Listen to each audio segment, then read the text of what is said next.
I'd like to begin by thanking you for the positive action by appointing a labor and social protection specialist.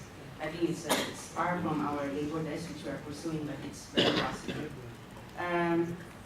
Yesterday was Labor Day, and you know that there's been a massive mobilization of workers in order to pay tribute to the workers who contributed so much in economic development, prosperity, to name a few. But we also paid respect to 2 million workers who died in 1 year alone because of work hazard, unsafe and unhealthy working condition. And I'd like to connect that with the Sendai Framework Agreement, which has been agreed upon by governments. So it's time for government now to invest on resilience and capacitate the workers, in particular the first responders. We believe that decent work and quality public services are keys to resilience and sustainable development.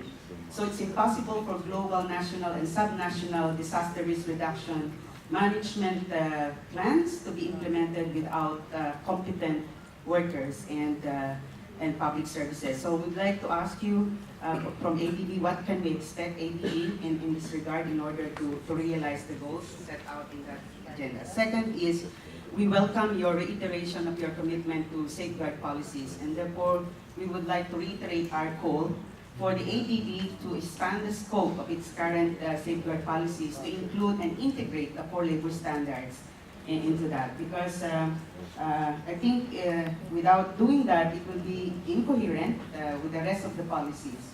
The ADB can perhaps look at the African Development Bank and World Bank in terms of models, because they have recently enhanced their safeguard policies on labor.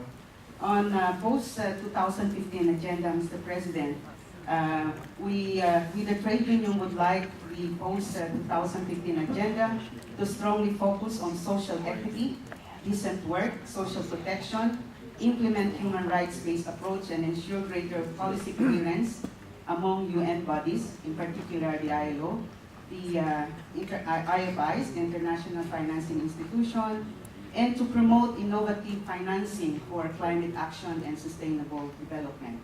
We take issue on the obsession to opt for public-private partnership, because we want this model of development to be inclusive, to be transparent, and to be democratic. Lastly, Mr. President, in 2012, there is a big union delegation in the Philippines which participated and got accredited in the ADB-AGM, which was held here.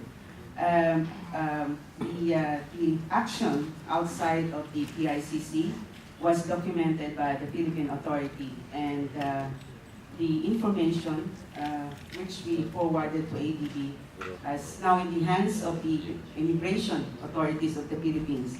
And this has now become the blacklist. 2 trade unions were prevented from leaving the Philippines.